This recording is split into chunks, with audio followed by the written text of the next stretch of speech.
একদম ভালো চাল দিয়েও বিরিয়ানিটাকে বানাই, তেল মশলা ঘি, যাতে কাস্টমার খেয়ে খুশি হতে পারে, শান্তি হতে পারে। যে দীঘায় গিয়েছিলাম দাদা বৌদির বিরিয়ানি খেয়েছি।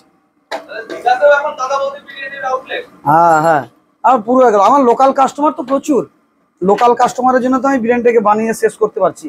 কেউ 4 হাঁড়ি 5 হাঁড়ি 3 হাঁড়ি। হ্যাঁ,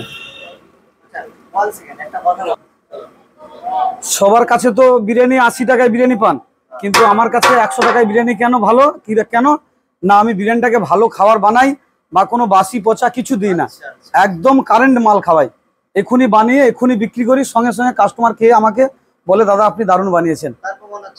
হ্যাঁ হ্যাঁ হ্যাঁ, আর মাংস চেহারাগুলো দেখুন, এই দেখুন মাংস চেহারাগুলো, এই দেখেন একদম প্রত্যেকটা মাংস একদম 150 গ্রাম সাইজের মাংস, একটা লেগ পিস মানে দেখুন, এই দেখেন একটা লেগ। হ্যাঁ হ্যাঁ, এগুলো কি কোনো ফুড কালার ইউজ হচ্ছে নাকি? না, ফুড কালার না, একদম হলুদ লঙ্কা একদম।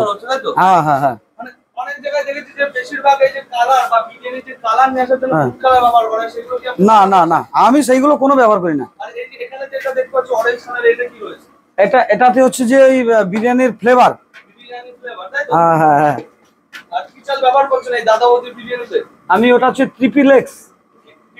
হ্যাঁ হ্যাঁ হ্যাঁ, 3 ট্রিপল এক্স। হ্যাঁ হ্যাঁ হ্যাঁ। আর আলু চিকেন কি বয়েল করে করেন নাকি না, ভেজে ভেজে, মাংস একদম ভাজা। ভাজা মাংস? হ্যাঁ হ্যাঁ। আর কি সগুনা ইউজ হচ্ছে নাকি? সগুনা চিকেন ব্যবহার করছেন নাকি না অন্য কোনো? না, একদম ভালো চিকেন। হ্যাঁ হ্যাঁ হ্যাঁ হ্যাঁ হ্যাঁ, মটনটাও যে বানাই, মটনটাও একদম রেওয়াজি।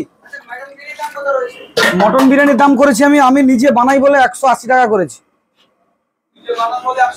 হ্যাঁ হ্যাঁ, না আলাদা আলাদা, না মটনটা রাত্রে করে বানাই। হ্যাঁ হ্যাঁ।